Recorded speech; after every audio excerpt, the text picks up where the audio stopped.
Here we go. All right, well, welcome everyone. Thank you so much for coming to our Clark Art Talk today with Cathy Lu, who is joining us from the Bay Area. Awesome, well, it's so nice to see you all. This is our third Clark Art Talk of the term. It is officially our last one, but we do have another talk on Friday with our next exhibiting artist. Her name is Laura Henji Kim.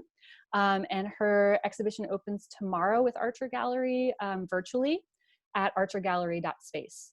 Her exhibition is called Living Lab, so I hope you all get a chance to check it out. Again, it's all online, so easily accessible and able to be seen from your phone, computer, wherever you are. So pretty cool stuff. She is a digital artist and video artist and performance artist, so it'll be really fun and interactive, and there's going to be a ton of workshops and stuff kind of associated with it. So keep up with the website, and all the dates and times and Zoom links and everything will be on there. Yeah, and so beyond that, a couple things beyond kind of talking about Cathy today. And again, my name is Michelle Raymond. I think many of you know who I am, but I'm the director of Archer Gallery and Clark Art Talks. We're going to have more art talks coming up, all virtually again for the winter term. So I think our next one is Vanessa Marsh, and that's in January. And then we have 2 more in February and March set up. So we'll see how things go for spring term. I'm assuming it's probably going to be virtual as well. So we'll just continue doing these Zoom calls and yeah, having kind of a gathering virtually and digitally. So I want to say thank you, of course, to the Clark Art Department for all of your support, for Lisa for coming, Grant, Sensen, and Katharina. All of you have been so incredible and really helping with these programs since I've taken over, and obviously before that for many, many years. I also wanted to say thank you to the Associated Students of Clark College for their funding and support, especially Darcy Fighter, who has just been fabulous to work with these last few months. So with that, I wanted to say thank you, of course, to Cathy for coming, and I wanted to introduce her before we get into her talk. Cathy lives and works in the San Francisco Bay Area. She is a fabulous ceramicist and sculptor. We were talking a little bit before we all came in today about how she kind of considers herself more of a sculptor than a ceramicist, but she does work in ceramics the majority of the time. She deconstructs ideas related to cultural authenticity and hybridity, specifically related to Chinese imagery and Asian and American identities. She has shown all over the country at Johansson Projects, Somarts, and Berkeley Arts Center in the Bay. And Cathy was the 2019 Asian Cultural Council Beijing Contemporary Art Foundation Fellow. And she currently teaches at California College of the Arts and Mills College in Oakland, California. So everybody, if you want to help me welcome Cathy Lu. Thank you. Thanks for that introduction. I'm really excited to be here. I'm going to pin your screen here, Cathy. Sorry, hold on one second. There we go. Great. Awesome. Cool. Cool. Thanks for having me here. I really appreciate y'all taking your lunchtime to be here with me to listen to me blah, blah, blah about my work. But I'm going to start screen sharing.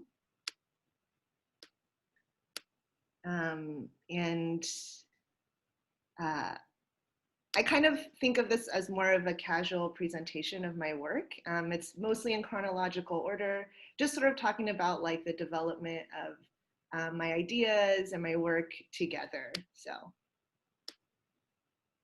all right. Okay, cool. So I assume you can all see this. Okay, cool. All right, awesome. All right, so as Michelle was saying, a lot of my work does have to do with thinking about identity and specifically using my own identity as a reference point, thinking about what it means to be both Asian or Chinese, Taiwanese, American, while not really being able to be kind of accepted as either fully. And so I think a lot about my own experiences of like cultural hybridity, like growing up in an immigrant community, and ideas of assimilation, and thinking about how those experiences kind of contribute to the idea of like the United States or what it means to be American or to belong in America. So just to start off, I have this Google map. I have this Google map just sort of like showing the migration of my parents. So my mom was born in China. When the communists took over in China, her family moved to Taiwan. My father is part of a tribe called, they're Hakka, but they have been in Taiwan for, I think, 7 generations. And then they moved to Miami, Florida in the early 80s. And that's where I was born. So at the bottom, I have this like demographic from 2019. And I think really growing up in Miami is what made me think so much about culture and like intercultural communication and what it means to be American. So you can see it was predominantly Latin. There's a lot of Cuban exiles, Haitian immigrants as well where I was growing up. And then you can see Asian is like the 1% down there. And I think now it's probably higher, but I mean, it's 2019, but when I was growing up there, it was quite low. And I do remember like growing up being very confused about what it means to be Asian or Chinese or Taiwanese. I also spent a lot of time watching TV. That was kind of like my main entrance into like, I guess what I would consider like America, and you know, through media and pop culture, like white America essentially. So I remember like food is such an essential part of how we engage with culture. And I do remember like always being so fascinated, like it was almost like living on a different planet. Like, what are these like sandwiches and like spaghetti and meatballs? Like, what is that? And like thinking about, you know, like pancakes and syrup. I just remember being like so enthralled looking at those foods because they were not foods that I ever engaged with in real life, but then on TV and popular media, that's what was there. So these are photos taken by my dad that he posts on Facebook. Hence they're kind of blurry, but I always love including these photos because I think it speaks so much about my relationship with food, our family, and I also just think it's funny because he would never consider himself an artist or a supporter of the arts, but here he is taking these like late night photos of still lives essentially and posting them on Facebook. So like these were just different things that he would grow in our backyard. So we have like bananas and yucca, papaya, coconuts, mangoes.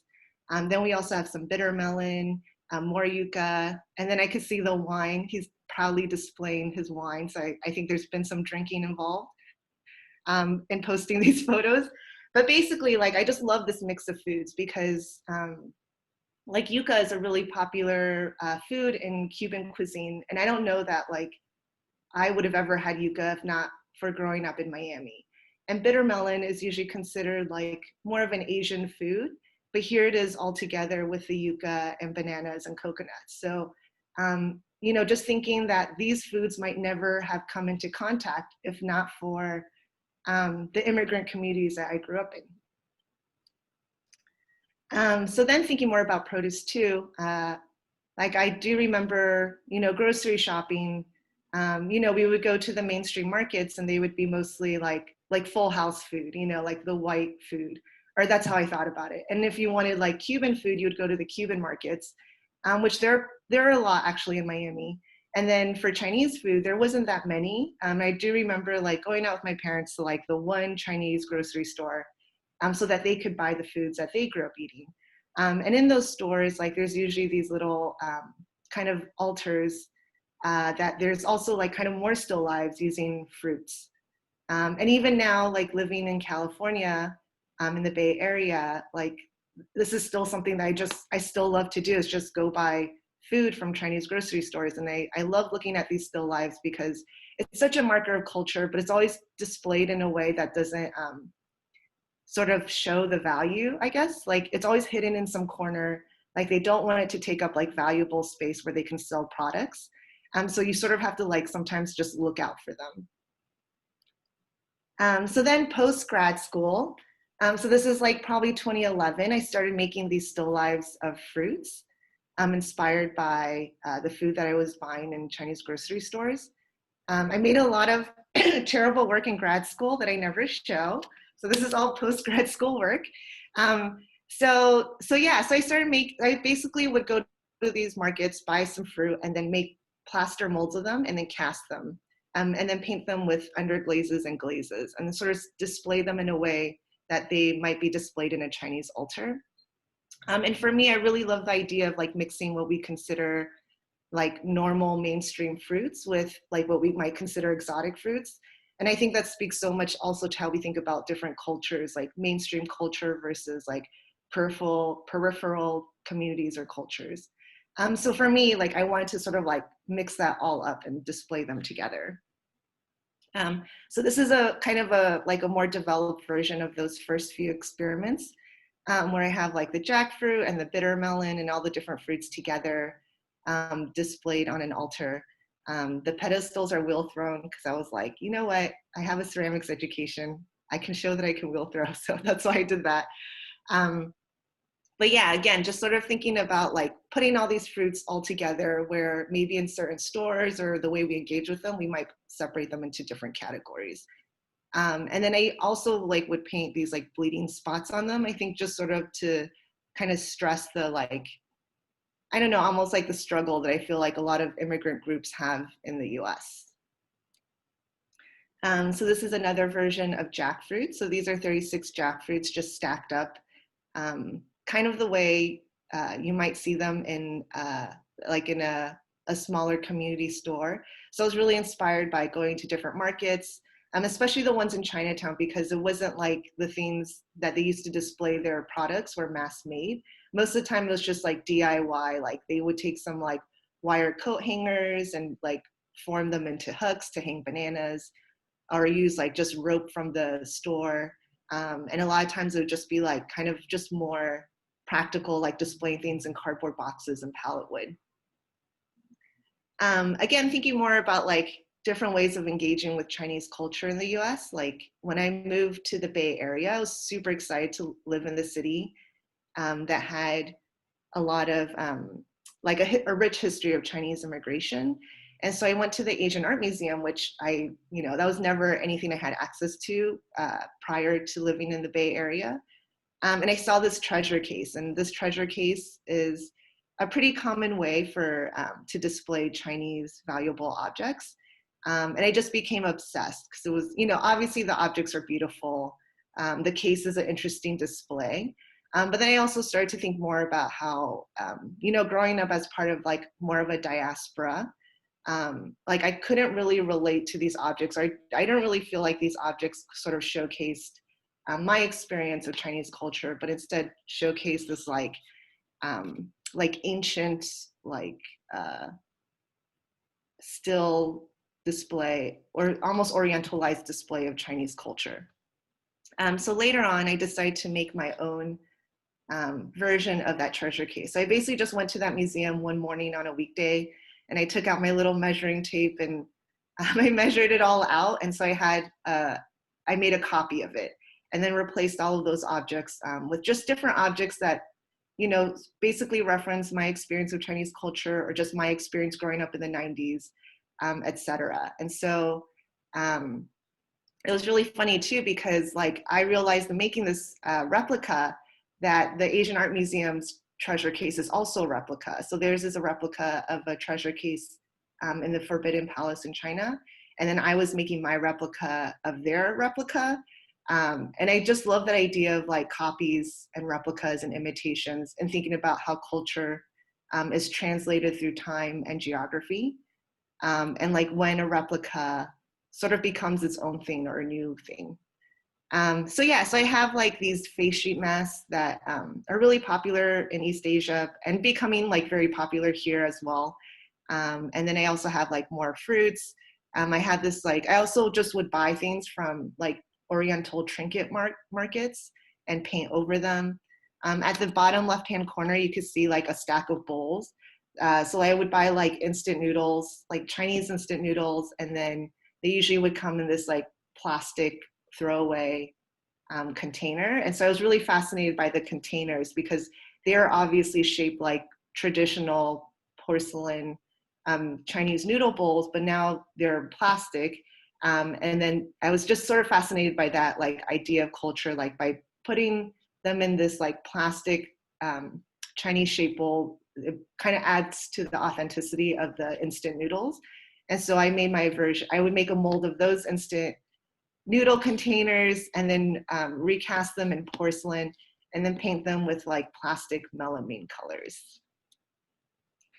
I also was really lucky, and there's this residency program in the Bay Area, and I think a few other cities too now, at Recology, which is which is the dump. Basically, they handle all of our trash and recycling and composting. And so I was able to do a residency there. And while I was there, I found all of these like red, white, and blue bags. And for those of you that aren't familiar with these bags, they're originally from Hong Kong. They were made in the 70s, but they've also like are basically a global product now. Like you see them all over. And it's really, I think, an object people associate with migration because they are really cheap, affordable bags, and they're like very compressible, so you can put them away or get rid of them without like feeling, like you lost money or whatever. So I found all these bags, and I didn't really know what to do with them at the time. And even at the time where like my residency finished, I hadn't done anything yet with these bags, but I sort of saved them for later. And then I kind of realized like these red, white, and blue bags, which I associate so much with like Asia, like they're also red, white, and blue like our flag. So I decided to I basically sewed an American flag out of those red, white, and blue bags. And then I just like took some of the objects from the treasure case and made some new objects and remixed them on top of this flag. I'm also thinking about like in the Bay Area at the time, I was traveling a lot through like Civic Center, and around Civic Center, like Chinatown is pretty close. The Asian Art Museum is pretty close. And I would always see people selling like stuff on the streets, and they're always like these old Chinese ladies. And so that was weird too. And they're just like selling like, sometimes it'd be like random cereal boxes or just like tchotchkes. So just sort of mixing those two things together. So these are both found objects that I altered. So this bowl I found also while I did my residency at the dump, and then broke it in half and then embedded this printout photo of my grandmother.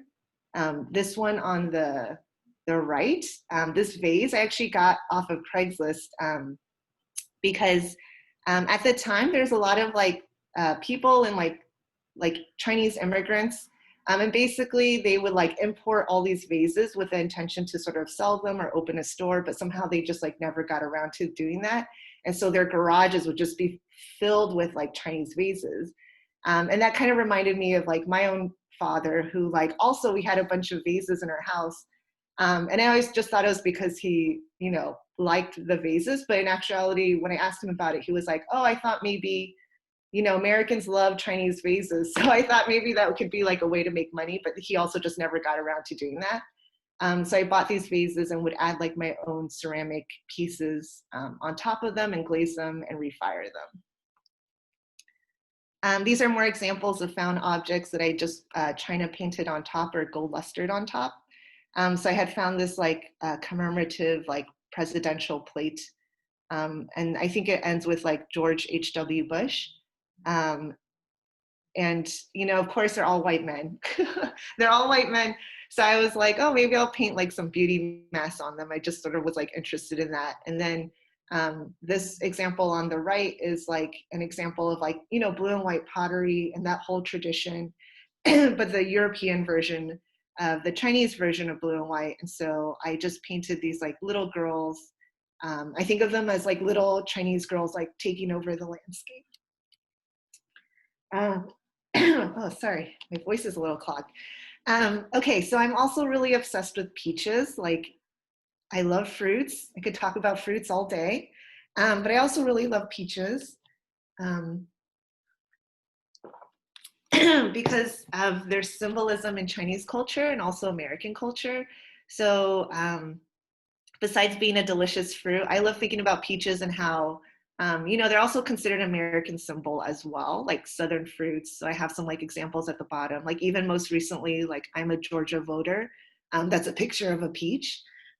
Oh, excuse me. And I love thinking about that because, you know, thinking about peaches and the fruits that we consider American or mainstream American, like bananas, peaches, apples, those fruits actually, none of them are native to the United States. Like peaches are actually native to China.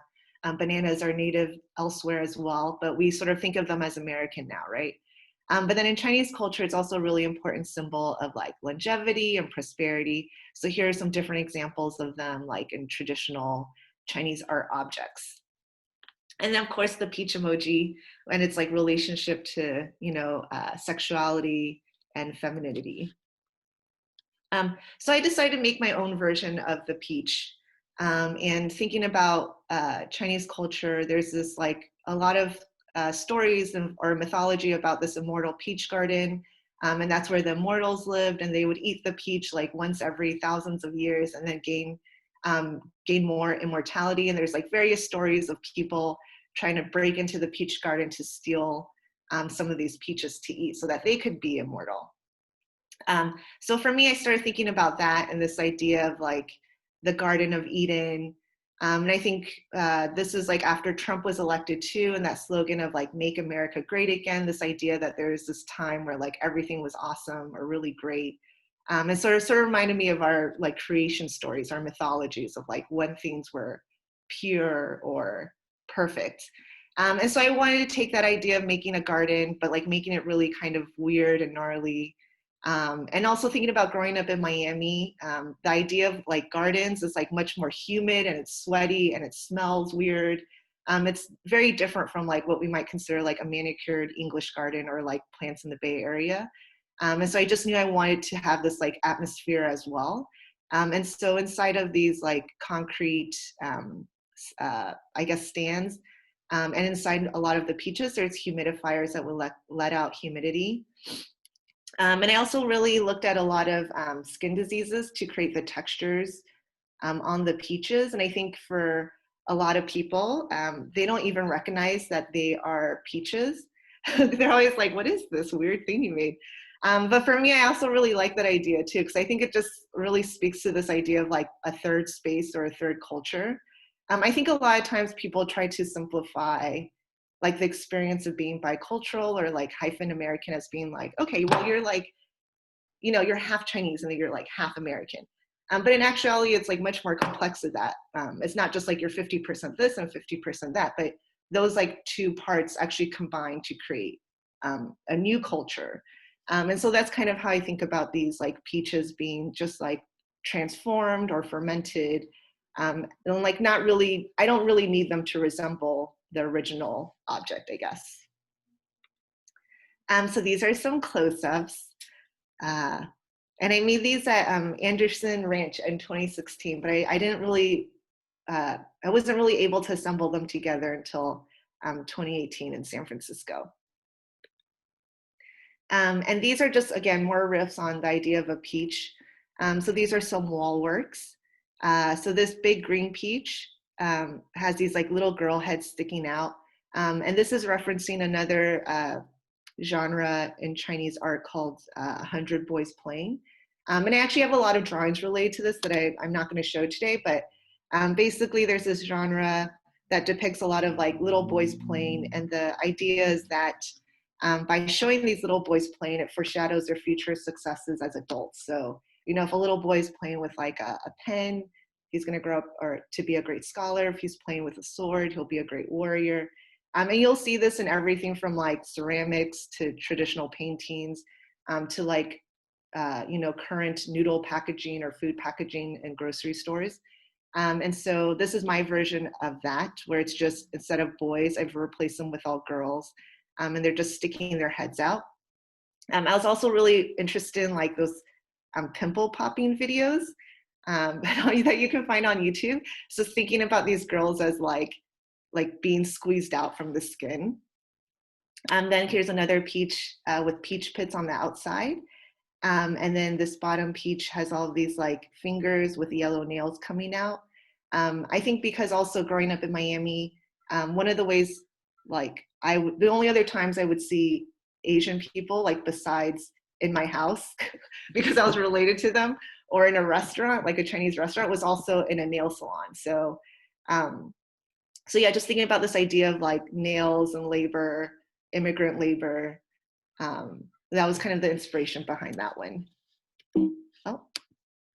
Then that brings us to 2019. So I had this opportunity to show at this really wonderful ceramics project space called AB Projects, run by Nicole Ciesler, who's also an amazing artist and curator and writer. So I've been wanting to work more with fruits, and I've been getting also more interested into this idea of borders. Again, thinking about, I think because of the politics at the time and currently and always kind of, I'm just thinking about like the borders of the United States, like who's let in and who's let out. And I think also like the psychological borders that many people of color have, like just from growing up in white spaces. So I started thinking about nets, like, and I think too, like just even visually, like when I would buy my fruit, they would usually come in produce nets. And so I always try like various ways to make like ceramic nets, because I'm, you know, obsessed with clay, but I could never quite figure out how to make a good net out of clay to do that. So then I realized like, oh, okay, like I can actually, instead of making a net to put the fruit in, I can actually turn the fruit into a net. So these are just, again, like some like molds that I made, plaster molds that I made in slip cast fruits. A lot of the fruits are just, you know, basically just food I like to eat or grew up eating or that I eat now. So again, like mixing up ideas of like what we consider American food or mainstream foods with like Chinese or Asian produce, and sort of like flattening their cultural values that way by weaving them together in this net. And then also too, thinking about the idea of a net as like this boundary that like, you know, it's also semi-porous, like things can get through, but also a net as like an object of safety and an object of entrapment. Sort of like speaking to like this dual reality of the United States, I think, for many immigrant communities. So this is a close-up from above. And this is basically just like low fire glaze with some gold luster on top. And then I also, gold luster is very expensive. So I also mix the gold luster with like a luster essence, just to like kind of like my version of watering it down to make it spread out more. But I also really enjoyed the fact that it like made it kind of purpley and weird. And it was just hung from like the four corners of the gallery. So yeah, so actually just right after that show, Michelle mentioned that I got this travel grant from the Asian Cultural Council. So this is actually for everyone. I love telling people about this, this group, because what they do is they basically fund travel, research travel for people in like the US to travel to Asia to do research related to their art practice. And so I had been wanting to go to Jingdezhen for, I don't know, I want to say like maybe 15 years by the time I actually got to go. It could just kind of never get the money together. But Jingdezhen, for people who don't know, is the place where porcelain was discovered. And it's where like Ai Weiwei gets all his stuff made. So this town is like all about porcelain and has been since like, I want to say like the 14th century. You know, it's an important place, and also like historically it's like loom large in my mind just because of its relationship to ceramics and its relationship to culture. So this is me in that museum behind a dragon jar, which I think there's only like 2 or 3 dragon jars left, and this is one of them. And this is like clay porn at this point, but this is kaolin rock. So porcelain, the main material in it is kaolin. So if you start from the left and move to the right, this is like big kaolin rock. And then it's like the kaolin rock gets pounded and it's smaller. And then it gets pounded and then it's like even smaller. And then this is one of the facilities that was like processing it. So there's this like water run mill, these like wooden hammers kind of, and they like pound that rock into a powder form.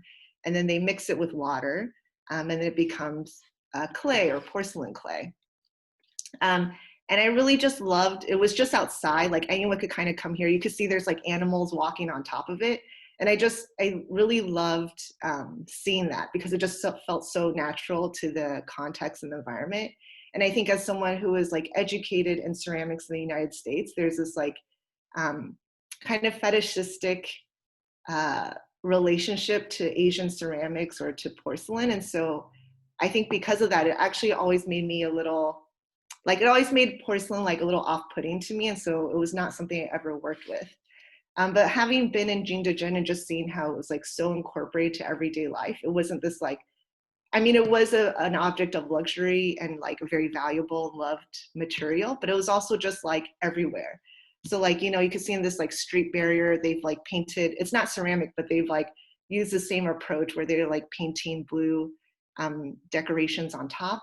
And then this like street pole in the middle of this photo, those are all like thrown porcelain cylinders that are like also painted and glazed. And it's just part of like just everyday street life. I also love these too. This is like a mailbox. This is a mailbox where you can put your mail. And then this one on the right is a garbage can. So I just really, again, love the idea because I think in the United States, we have such a different relationship to like how we think about blue and white pottery. And I just love seeing this, like how it's just a material that can serve a purpose. And then of course too, there's all these like, you know, a lot of cities are changing in China very rapidly, also in the United States as well. But I think just there's a few porcelain factories that were just, you know, they either moved or closed. And so they're kind of just abandoned. So again, just seeing all this like kind of waste or detritus and just like all over. And this is just like a small example, this photo of like the other kind of piles of porcelain that were abandoned.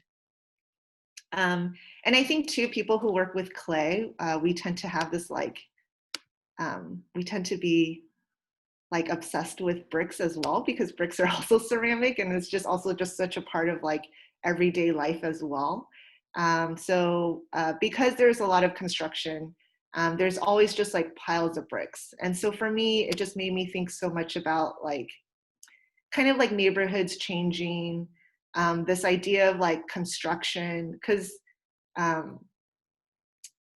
it's so physical, right? Like there's this idea of like, oh yes, let's make things modern, let's make it beautiful. But like there is this like very physical materiality to it. And so I just love seeing these bricks all around. And I had actually, because of my experience at at Recology at the dump, you know, there's a lot of like construction happening in the Bay Area as well.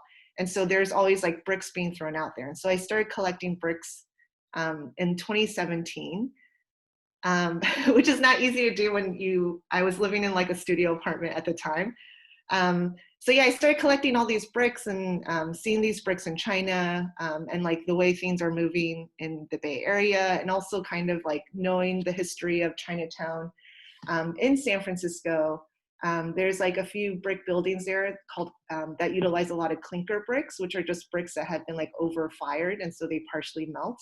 And so that also became like kind of a part of like art and decoration, like in the 1920s in the US. But I think it was initially inspired by after the 1906 earthquake in San Francisco, it basically demolished Chinatown, and the city was trying to use it because of it was like kind of destroyed. The city was trying to use it to displace Chinatown residents.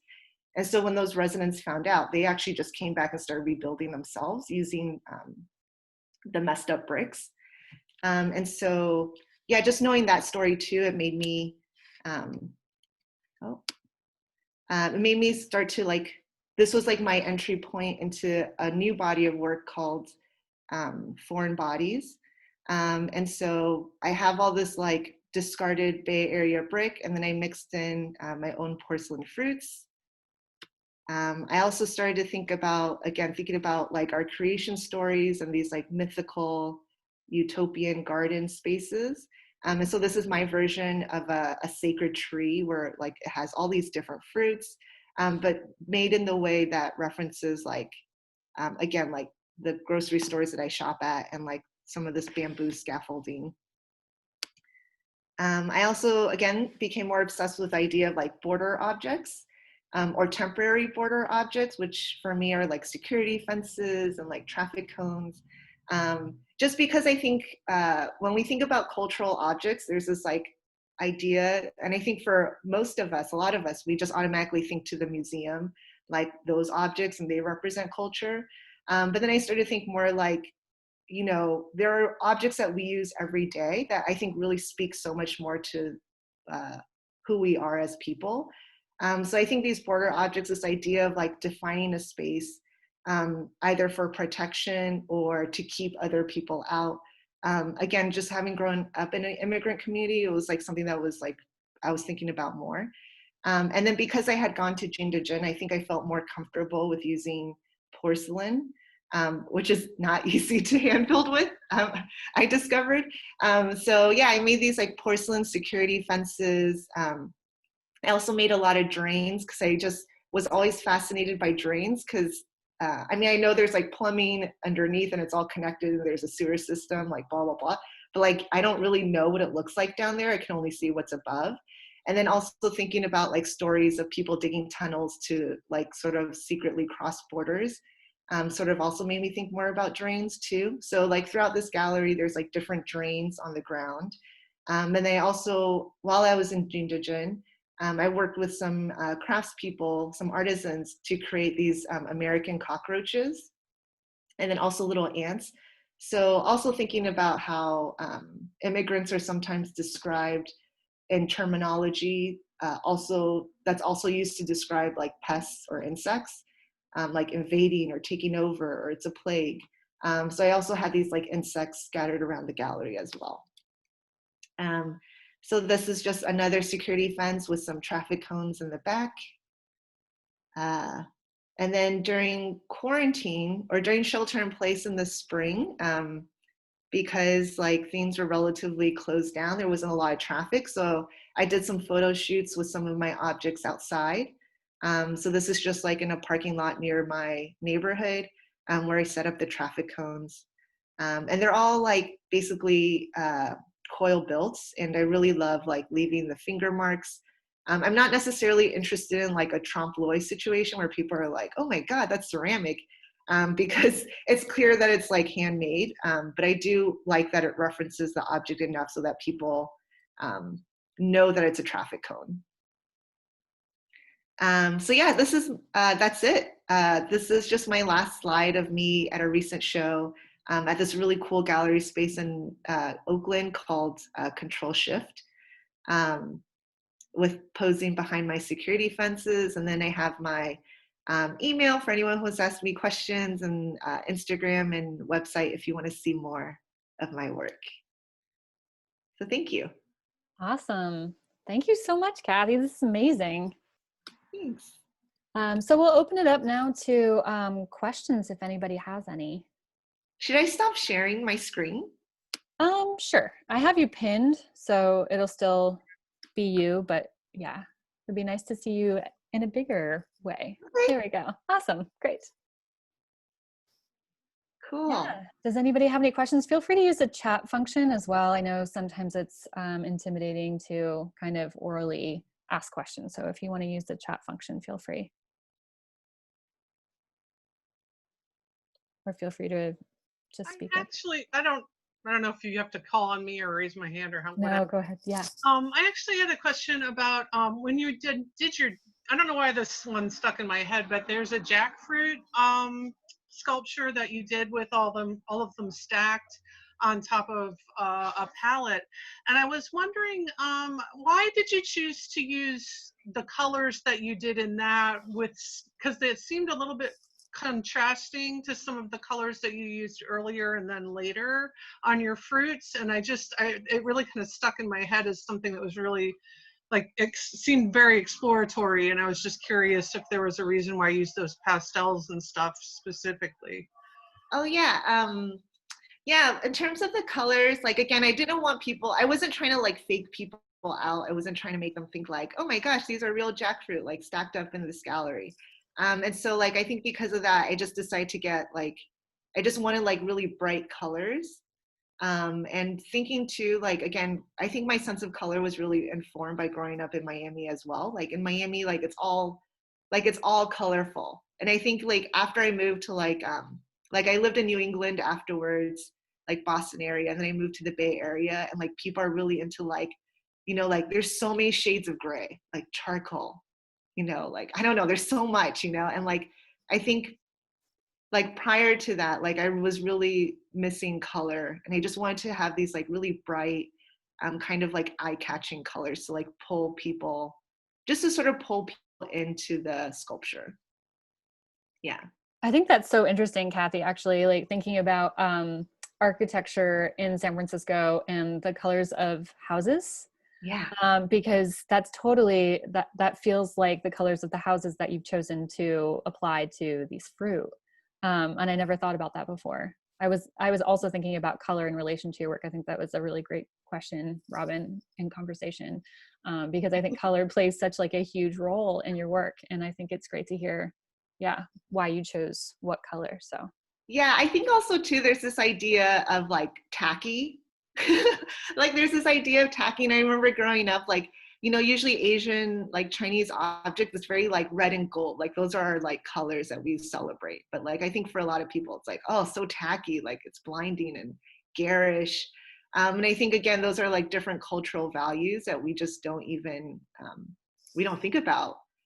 So yeah, just again, thinking about color, like I'm very intentional about color. awesome. Yeah, there's a lot of questions coming in the chat too. Which one was your favorite piece to create?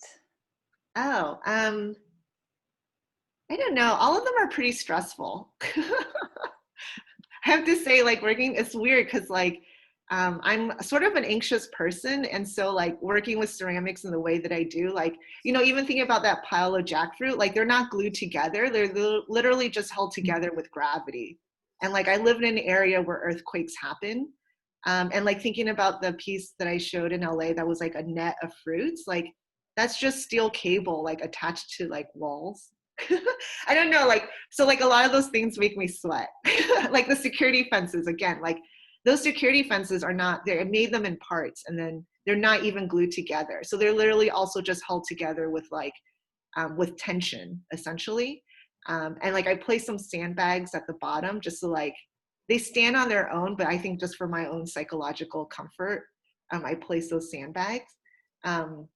So yeah, I think, but there's something about me that really loves that idea of like working with ceramic, because I think, you know, it's very hard, but it's also very fragile. Like if I took one of those fruits and threw it against the wall, it is going to break, you know, like if something falls off the wall, it's over, it's going to break. So there's something about that tension that I don't like, but also like continue to find myself like, how else can I like hang something really heavy off a wall, or like it's just what I'm drawn to. So in terms of like liking things, like I don't know that I like, I don't know that I like like building any of them. It's just like I just feel myself so like compelled. I don't know, it's like a challenge or something. I can't help myself. How do you respond when something does break in the process, or like leading up to a show or something like that? Yeah, luckily, like, so a lot of times when I'm building in my studio, I'm like my studio spaces are pretty, you know, they're like smaller than like the actual piece when it's all assembled. So a lot of times when I hit the gallery, like I've done a lot of planning to a certain degree, but when I hit the gallery to actually display it for an exhibition, that's actually my first time seeing it all together and really seeing that it really works, which is, for students, like that's not good. Like you should always test things out beforehand.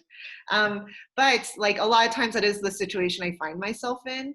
I'm sorry, I forgot the question because I was just thinking about how stressful, how stressful it is.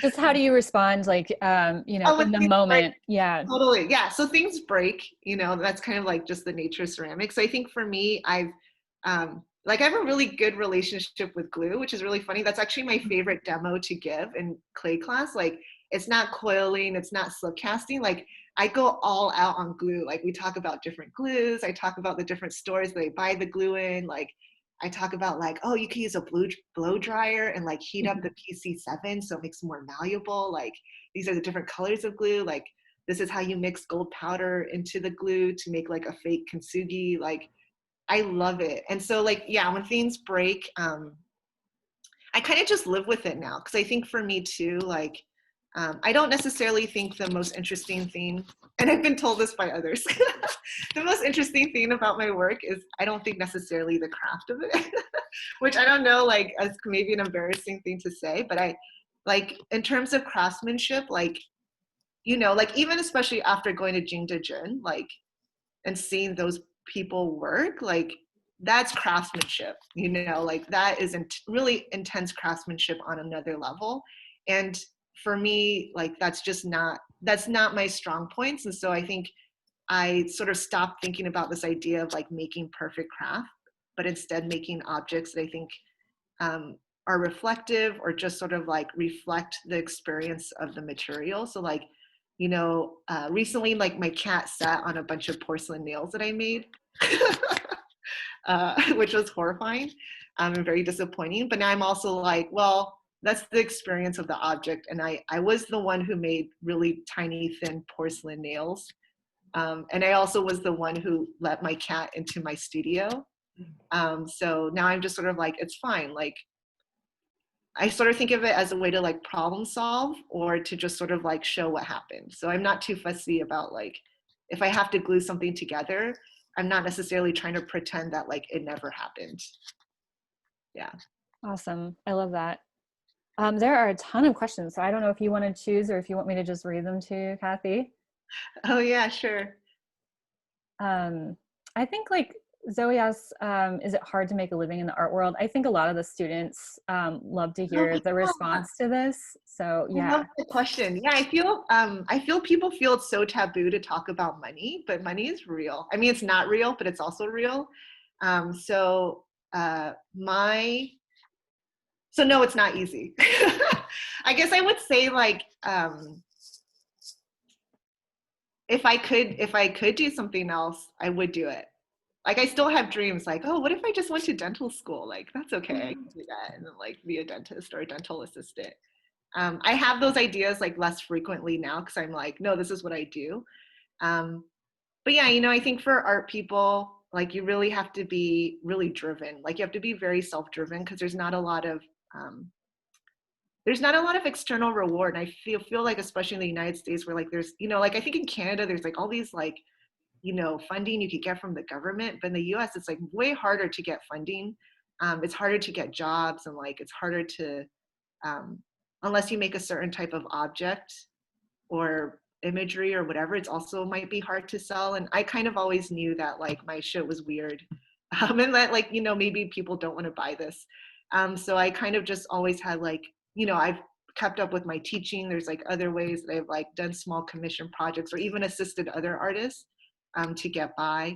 I spend a lot of time asking for money now. Like, I write for grants, you know, any opportunities, like I definitely follow up with. So a lot of it is like, you really have to be, I think, really self-driven. You really have to be kind of ignore a lot of the signs, like rejections. Like, you kind of just have to like ignore that. Like, it's like, oh, I got rejected. Like, I've applied to this thing like so many times, I keep getting rejected. And I think like a normal person would be like, that probably means you're not, like, you should do something else. But I think for people who are like, again, if you're like really invested in the art and like this is something you feel compelled to do, then like, for me, like, I kind of have to, you know, even though I feel down for a while or whatever, like, I really have to ignore those rejections and be like, well, you know, I did get this one thing, like, and that's great. So like, if I apply to like 50 things and I get one thing, that's like, that's a good day. That's a good year for me. Yeah. Yeah, So. I feel like the acceptance is like 10%. Like, even when you're like in your like, you know, peak of your career, it's still like 10%. And you're like, 10%, like, wow, this thing came through and I've applied 10 times to this thing and it finally happened. And yeah, I think perseverance is definitely like the big thing. And you have to, I love that you said it's like this internal thing. Like, if it was something external, you know, it just wouldn't be enough to keep you going. But when it's like inside of you and you're just like, well, I'm just going to apply again. That's all, you know. And you do, and that's what makes you continue, and that's what kind of gives you the career eventually. Yeah, it's funny. I had this conversation with my mom, like, I don't know, I want to say like 10 years ago at this point, but like, it's always stuck with me because we were just talking. You know, she, I don't know, I feel like a lot of people who grow up with like immigrant parents, there's like a certain practicality. that they approach to life, which, you know, as a person in the arts career, like I sort of feel like I don't have that practicality necessarily. But I remember she was like, you know, I was talking about her, it was like, oh, you know, my stuff just doesn't really sell because, like, you know, I have to pay for my studio, I have to pay for supplies, but I have to work these other jobs in order to pay for those supplies. And, you know, I can't depend on the sale of my objects to afford the materials. And she was like, well, what sells? And I was like, oh, I think cups sell really well, like mugs, like in ceramics, like if you make a cup, like it'll probably sell. And then she was like, so why don't you just make cups? Like, what is this conversation about? Like, she was Mom, like, I'm making art here, okay? I know. It was just really funny for me to be like, for her, it was so like obvious, like, then duh, like make some cups. I love it. That's fantastic. It's such a mom response. Cool. There are a ton of other questions. Robert says, when working in a group or doing something creative, I often wonder about coming off as pretentious. Do you feel this way? How do you combat this if you do? Yeah. I don't know. I feel like I have such, just like, maybe this is like just personal information. I feel like I approach things from the opposite end. Like I have a lot of like self-doubt where I'm like, oh no, this is not good enough. Like I'm not sane enough, or, you know, like this idea isn't smart enough or whatever. So in terms of pretentious, I don't know, I think it's really easy to read pretentious, like without intending to, especially in the art community, because sometimes it feels like that's rewarded, you know, like, oh, I make work that exists in liminal spaces and like whatever fad word, you know, like whatever is trendy language is of the time. So I guess what I would say to that is like, I don't know, for me, I think more about like generosity in people. Like if you know the person, they're like part of your community, like part of your school, then like to sort of just like ride through the pretension and like really listen to what they're trying to communicate. And then I just hope like people will do that for me if I start sounding pretentious. But I guess like in those situations, I guess I just try to focus on like what's important, or like what is actually trying to be communicated, even though there's these like layers of insecurity. Because I think pretension is also like a layer of insecurity. It's like, I swear my work is really good, so like I'm gonna like up the language so that you can really like, if you don't understand half of what I'm saying, that means it's like so good you don't understand. And I feel like that's also another like coping mechanism. So I think it's okay, you know, and I would say, obviously I don't think people are trying to be pretentious, but sometimes it just happens, and that's, you know, that's just life. Again, it's like coping mechanisms. But I would just say for people to just ask questions. Like if you don't understand what someone's saying, because there's like whatever vocabulary that you're not, that you don't know. And I find myself in this situation all the time. And I've definitely gone through like an arts education at like private colleges, and there's still language being used that I still don't understand. And I just ask. So I think a lot of it is just like, don't be afraid. I think the more you could just sort of be honest with what you know and don't know and what you're trying to say, kind of the more movement you can have, the like further you can go. I think that's totally right. Yeah. Great. It looks like Ashwin says, absolutely love your response work to the museum displays. Museums are, of course, learning environments that raise different awareness than schools. They are free environments in that visitors choose what they engage with. Perhaps museums should respond to your response work, but because you are also engaged with students and younger makers, I'm curious to know what you think is missing in our education system to promote a more multicultural approach. Oh my gosh, so Great much question. is missing. Yeah. I know, she's the best. So much is missing. You know, I think too about my own education. I feel like as an instructor now, like I've been teaching at like colleges and universities, I think for the last like three-ish, maybe four-ish years. And then beforehand was just like elementary schools and like after school care programs. But yeah, I think so much is missing from arts education. I think about like my own experiences coming up in like these environments, and like I just had, you know, and like, again, like I never questioned it because I didn't know it was a thing to be questioned. Like all my professors were male, all of them there were white, and I never thought to myself like, oh, that's unusual. Like I've never had like an instructor that looked like me, or like wasn't a white male, you know. And I think especially in like kind of sculpture and ceramics, there is this like can be this very like macho flannel situation. Like I remember the first NCECA I went to, which is like this clay conference every year. And it's a really cool organization, but I do remember the first time going as a college student. I went on my own, and I just remember I knew one of my professors would be there. This was like before smartphones, so like I didn't have, like I think maybe I had a flip phone. I don't even know if I had a flip phone. Like I just remember being like, okay, I'm gonna just find him here. Like I'll just look out in this convention center and see him. Like I'll find Warren. And like I just remember I was like, oh my God, everyone is Warren. Like everyone is wearing flannel, everyone is white, everyone has a beard, everyone is like slightly balding. Like and like so those kind of questions, I think acknowledging that like there was this idea that was like, even though no one said it, you know, no one, and that wasn't their intention either. Like none of my professors would ever say like, we want you to be white and male and have that viewpoint, but that is kind of the environment. There is like an obsession with a universal like idea or universal response, like universal audience actually. Like I remember my faculty were always like, well, would everyone understand this? Like, is this like you have to make your work for a universal audience? And I was like, oh, okay, I have to make my work for a universal audience. And reality, like universal just meant white. Like that's what he really meant when he was saying white. So I think I'm just really cognizant with my students now. I'm just like, listen, I'm just like a random lady. I'm just like this random person that's like your instructor. And like, you know, some of your work I might not understand. That doesn't mean it's not, your work is bad. It doesn't mean any of that. It just means like maybe I don't understand. And like, that's okay. And like, you don't have to make your work for me to understand. You should make your work for you. Like what you want to see and what you want to do. And like, I'll give you my feedback, and like the rest of the class will give you feedback. But like, you also don't need to listen. Like, you should consider everything that's said to you, but like there's no one way to make art. There's no right way to make art. I think ceramics too, like one of the things I love about it too is like, it's such a weird nebulous thing. Like I feel some people are still like, ceramics isn't art, it's craft. And like, you know, it's related to industry. It's related to like, you know, again, like cups and bowls, like pottery. It could be art. It can be kind of all of these like various fields. And so there's like various perspectives and lenses. Also so much tied to culture as well. And so I think the more we can just sort of like acknowledge the fact that like there is different cultures, also just, yeah, it's really messed up.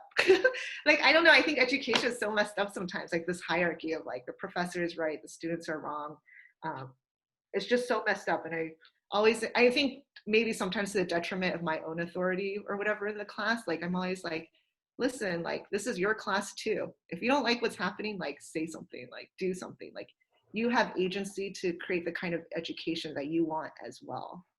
Whereas I feel like when I was coming up in my education, it was very passive. It was like, like you tell me to do things, I do them, and then I hope you like them, you know? Yeah. I love I all can of talk that. about this all day. Yeah. I think all the teachers in the room are like, yes, let's continue this conversation. I know, education is so like, yeah, I think we're just realizing how much like white, like what a white space it has been and continues to be, and that kind of deal. Totally. Great. Well, any other final questions anybody want to ask before we head on out? I wish I could see what people are working on. I'm so nosy. I wish I could see your art. Okay, yes. Awesome. Well, thank you so much, Cathy. This has been such a fantastic experience. For everybody who, you know, came today, thank you so much for coming. If you want to do a refresher and watch this again, we do record these talks, and they will be posted to the archergallery.space website, so you can always go back and check them out. If somebody couldn't come today and you want to share, feel free to do that as well. Again, remember we have our opening for Living Lab tomorrow, and then the art talk associated with that on Friday with Laura Hunji Kim. And that should be really great. That's at noon on Friday as well, and Zoom links are on the website. So that's about it for us. Thank you so much again, Cathy. Thank you to everyone for coming. And this has been such a pleasure. So thank you. Thank you, everyone. Thanks for being here. Fabulous. All right. Well, take care, everybody, and we'll see you next time. Bye. Bye. This was really great, Michelle. Thanks, Cathy. Thank you.